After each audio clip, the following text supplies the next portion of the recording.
Good morning, good evening, and good afternoon. I hope you guys been having a fantastic October so far. I know I have, and my God, the creativity of people making costumes is incredible. On TikTok, I just saw a Super Mario and Ghostbusters costume that just mixed the best of both worlds, and you know what? That is awesome. I remember about a couple years ago during Comic-Con, someone did like a Shakespearean clone trooper. Now that was pretty cool. Shoot, I may have to mix and match some costumes to make a good combination. I don't know. A Jedi Super Mario brother.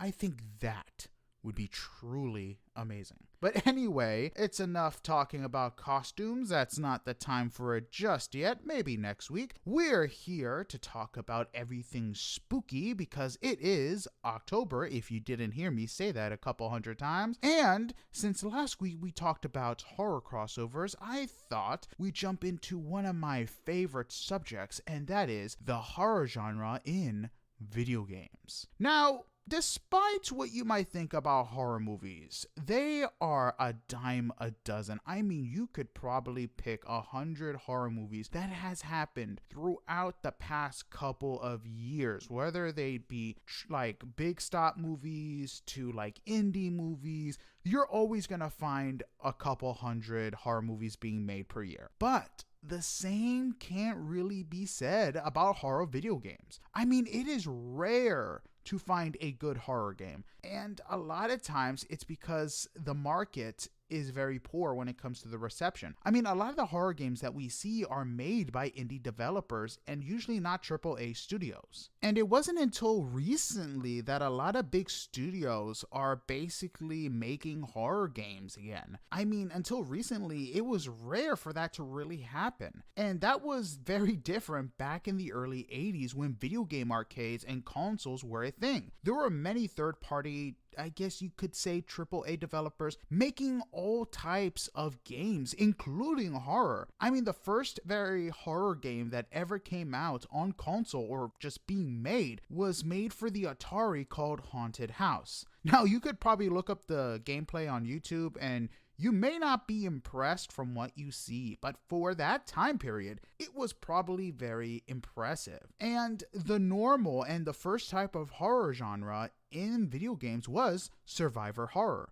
And that usually was the norm with many developers, making it into different styles and basically different types. And a lot of times, a lot of these games were inspired by the movies. So a lot of these were movie tie-in games. So you had Friday the 13th, Halloween, Nightmare on Elm Street, and even Texas Chainsaw Massacre. Now, were these good games? Nah, I wouldn't say so. They're not really remembered as the greatest games out there. But honestly, that's usually the case for movie tie-in video games anyway. And while you did have developers which were trying to be established already making these types of games, they weren't as common as you would think. And this is because a lot of games were meant for like family friendly type stuff. So they could basically, the parents would be able to look at the cover and buy it knowing that it looks safe. Now, if you come up with a horror game, yeah, that's probably not going to happen. So again, they weren't as common because a lot of times the action adventure games, they would use bright, colorful colors to make it look family friendly, so the parents would buy them because this is the 80s. The basic target audience is the kids.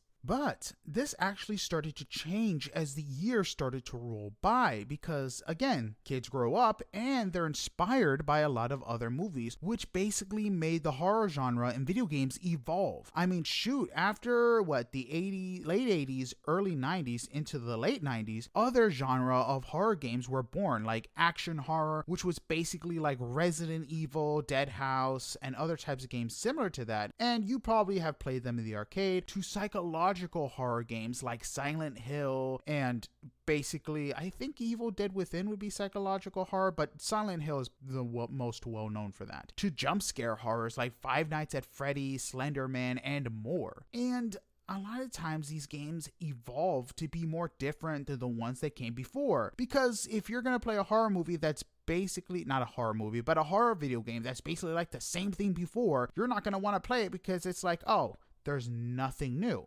But here's the thing, even as time came by and a lot of new video game genres within the horror sphere evolved, there was still less games being developed. And even now, it's very hard to basically get a foot in the video game horror genre. I mean, look at it this way. A lot of the big horror games that are released are from very much already established franchises, either from the movies or games that had come before. And not to mention, a lot of these horror games come from foreign studios, like Konami or Capcom, who basically do both the Resident Evil series, Castlevania, Silent Hill. And again, these are guys from foreign studios. American studios don't really delve into the horror genre that much.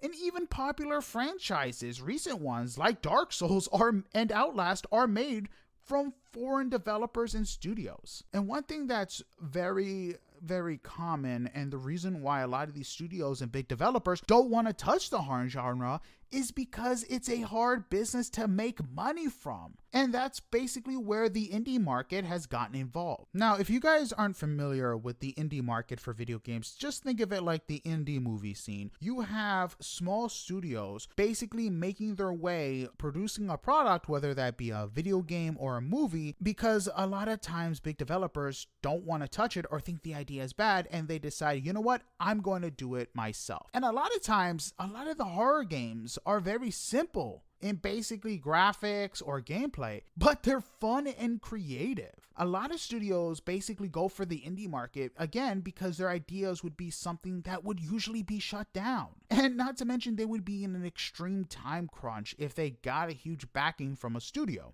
As we've seen from different games, I mean, look at EA. That's a perfect example of them basically buying up studios, having them do a time crunch, and if it's bad, bye-bye studio. Or their idea is brand new and they didn't have much backing to back the idea in the first place. It's happened before. Or the studio's just brand new and decide, you know what, I'm going to prove to the world that I can do this and make a totally new type of video game. And a lot of different games and franchises have flourished under this market. You have The Forest, 7 Days, DayZ, Five Nights at Freddy's is probably one of the most famous ones for this, and many other games were made popular from the indie market. I mean, look at The Legend of the Backrooms. I mean, you have that from the Reddit post, someone made a video game of it, and it's just super popular just to play with friends. That wasn't a big AAA studio making that. That was small indie developers because they had an idea, they knew they weren't going to get any backings, or they were just sticking their foot into the video game genre just to see if they could do it, and did it. It's basically a way for them to experiment with ideas that no one had thought of,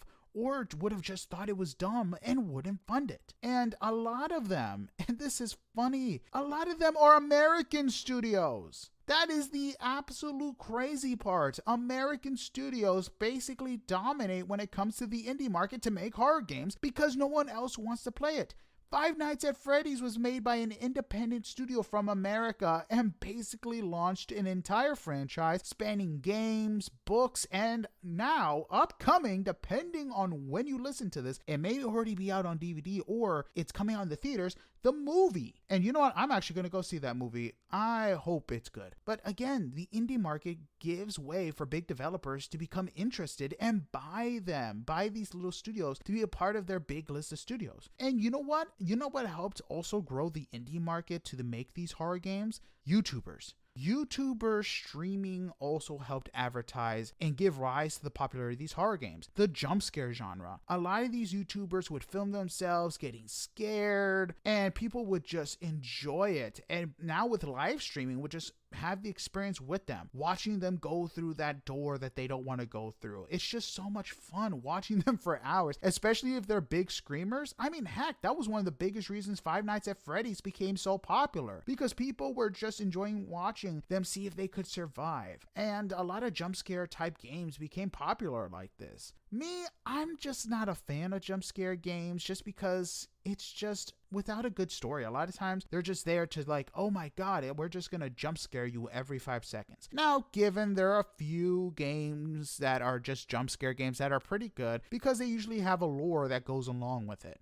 Now that's pretty fun, like Slender Man. Oh my god, collecting those papers on those trees while Slender Man was chasing you, that was pretty good jump scare horror. But I gotta give these jump scare horror genre games credit where credit was due, because with the YouTubers watching them and a whole new crowd watching them play it, it basically gave a rise of interest in the horror genre from big studios and allow them to give smaller studios a chance to prove themselves. Look at Sega. They published a game by developer, what was their name? Creative Assembly. And before making possibly one of the best horror games out there, Alien Isolation, they were known only for Total War games. And when it came time to develop the game, they created an artificial intelligence from scratch that would learn from the player as you played. So wherever you are, and if the alien was to find you and kill you, you basically died. And before, if this was a regular old game, you'd be like, okay, I know where the alien is going to pop up. I'm just going to hide somewhere else. Or I'm just going to hide a little bit to the left because I know where this guy is going to pop up from. That wasn't the case here. I don't know how many times I thought, all right, I'm just going to move from one location to another, knowing where he was going to show up because I died from it, and he pops up from a different place. So this alien, because of the artificial intelligence they made, learned from your preferences and where you normally lay the traps. And that's not even the best part. It wouldn't be turned away from your traps after a while because it basically became less and less afraid, forcing you to come up with new and interesting ways for you to either escape or to scare it off. I mean, I remember I put this, it was one of the flamethrowers. I put it to basically scare it away so I can run. It basically went back to the air vent. I'm like, all right, cool. I'm just going to run away. It pops up right in front of me as I'm running. I don't have time to shoot the dang thing, and I die. This thing learned, and it was beautiful. I just would love if they were to implement this in like Aliens, where you got to shoot a bunch of them so they learn and they would change tactics. That would be fantastic. But one thing that kind of sucked was because sales were weak, the team that developed it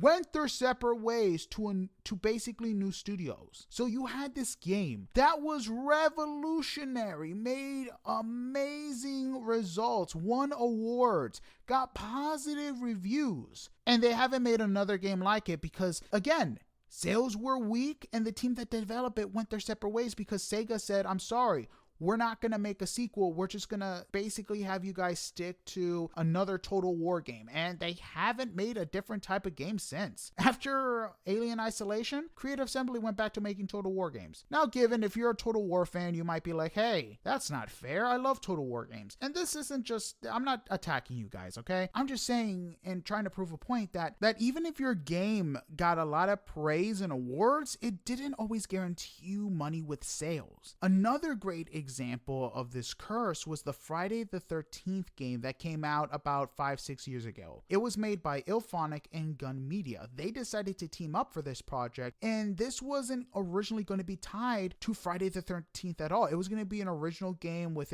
their own original killer. But one of the producers from the franchise heard about this, thought it was a great idea, and basically got them the rights to make the game. Now, again, this game was not made by a AAA studio. It was made by independent developer and studios with a crowdfunding budget, and they basically released this amazing game. And given when the game was released, it had so many bugs and glitches, you could almost never find a stable server. But after a couple updates and they got their stuff together, it was fantastic. I can't tell you how many times I played with my friends who bought the game because they had a free trial run, and they absolutely loved it. I loved playing Jason. Just popping up and hearing everybody scream, or those with mics, and even playing as a counselor, grabbing a radio, talking to people, and basically like, hey, do you guys see Jason? Or being chased and trying to rat out my friends to survive. Yes, I did that. No, I'm not sorry. I wanted to get the XP, okay? But like all good things, it didn't last. After, I want to say, about a couple years, the franchise went to court because of ownership, and both developer and studio couldn't continue to work on the game and basically had to put all their projects on hold. They were going to introduce a new map, a new abilities, Jason X. They were going to do so much stuff. But because of this court battle over ownership, this basically killed the game. They were forced to abandon the game. And that was absolutely heartbreaking. But honestly, the bright side is the popularity allowed for both studio and developer to go their separate ways and make their own games, whether it be with good or bad success. IllFonic made the Predator game a couple years later, which was, it was okay at best. It basically died off, and I don't blame it. You needed a lot of work. I enjoyed it for what it was. I'm a huge Predator fan, but like I said, it was okay at best. And recently they made the new Ghostbusters game in the same type of format, and Gun Media recently made the Texas Chainsaw video game, which has become popular with a lot of streamers. So while the curse kind of basically hurts these studios, there can be bright sides to it because it allows the popularity saying, hey, give us more money and we could do so much more with these different franchises that basically haven't had a video game in years. And like I said, the horror genre is very scary to get into. And some studios had to evolve in making different types of horror games just to make money in the genre. I mean, a lot of these studios ended up making story-based games where it was mostly point and click, and the most action someone could do is just walk around. A lot of these games found success because they just focused on the story, and it was basically like a do-your-own movie. Games like Until Dawn, Dark Pictures Anthology, and even Telltale's The Walking Dead. These games basically put life back into horror genre to a lot of success because, again, these games didn't take a lot of money to do, and if they hired like big level actors or even like TV actors, a lot of people would buy it because, hey, I recognize this dude from the TV. And again, while a lot of people may not enjoy these types of horror games or the types of stories these things tell, it's a way for a lot of studios to make money so they can grow in the horror genre and come up with some good ideas. Because like I've said in the examples I've put out, it's very hard for a studio to make any type of money with a horror game unless it wasn't already established. Or they just will go into the indie market, hope that they make enough money to make a new game, update the old game, or just come up with something new entirely. Because again, coming and finding a good horror game is very hard. I mean, the last really good horror game that came out in the past couple of decades have been very hard. I mean, new franchises, I would say that's on my list would be Left 4 Dead series 1 and 2. I'm really hoping they would make a third one. Dark Souls,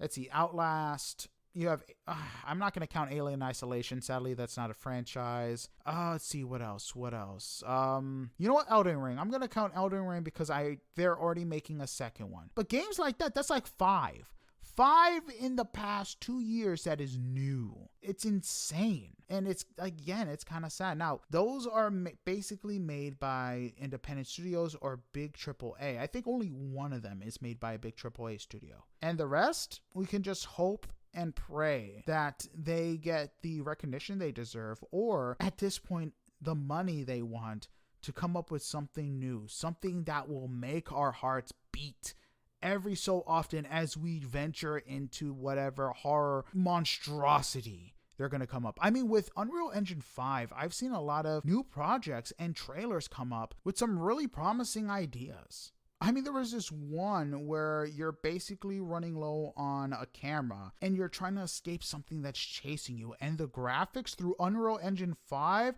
just make it insane. So like I said, the genre in horror video games isn't dead, but until we can basically have studios wanting to pour money into the genre or take the risk and make a really good horror game, whether it makes some sales or not, we're just going to have the indie market to keep us by. You know what? That's usually not a bad thing. If we can get a new franchise out of Five Nights at Freddy's or something similar, I'll be happy. I mean, the lore in that is just insane. I mean, would Evertale count as a horror game? Maybe. Depending on how you look at it. It is a very, very misdirection game. But anyway, that's it for this week's episode. I hope you guys enjoyed my horror video game talk, and I look forward to talking to you guys next week for our last horror-based episode, because after next week, we go into November, and no, I'm not going to talk about Thanksgiving type stuff, because I don't even think that's a thing. But anyway, you guys have a blessed one. Sayonara. See you later. And goodbye.